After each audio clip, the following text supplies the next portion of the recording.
আসসালামু আলাইকুম রহমতুল্লাহ। কি অবস্থা সবার, কেমন আছেন? সকলকে ফার্ম বাংলাদেশের পক্ষ থেকে স্বাগতম।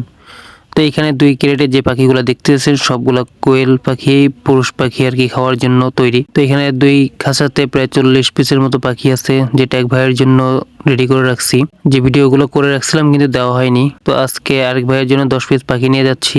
তো আবহাওয়াও মোটামুটি ভালো, আবার খারাপও আছে, মনে হচ্ছে যে বৃষ্টি হবে, যার জন্য রেইনকোট সাথে নিয়ে বের হলাম। তো এই পাখিগুলো আমার গাড়িতে বেঁধে আমি এবার ডেলিভারি দেওয়ার উদ্দেশ্যে রওনা দিলাম। এটা হলো আমাদের চটের হাট পুলিশ ফাঁড়ি পার হয়ে আমি মোংলার উদ্দেশ্যে যাত্রা করতেছি। আজকে শুধু একটা ডেলিভারি না, গত 2 দিনের প্রায় 3-4টা ডেলিভারি ভিডিও একসাথেই দিতেছি। তো এখানে 10 পিস কোয়েল পাখি, এরপরে দেশি মুরগির বাচ্চা, কিছু কোয়েল পাখির বাচ্চাও ডেলিভারি দিছি। তো ডেলিভারি দিয়ে যাওয়ার সময় প্রচন্ড বাতাস সাথে মেঘও করছে, মনে হচ্ছে যে বৃষ্টি হবে, যার জন্য একটু দ্রুত বাড়ি পৌঁছানোর চেষ্টা করতেছি।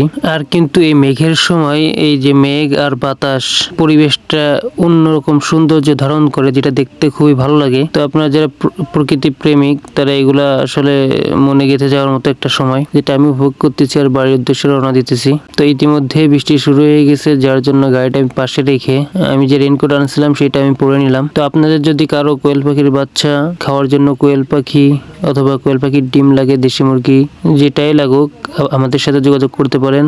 আমরা যথাসাধ্য চেষ্টা করব আপনাদেরকে পরিপূর্ণ সুস্থ সুন্দর প্রোডাক্টটা আপনাদের কাছে পৌঁছে দেওয়ার জন্য। তো আজকের ভিডিও এই পর্যন্ত। সকলে ভালো থাকবেন, সুস্থ থাকবেন, আর দোয়া করবেন আল্লাহ তাআলা যেন আমার ব্যবসার প্রতি উত্তম বারাকা দান করে। সকলে পাশে থাকবেন। আল্লাহ হাফেজ।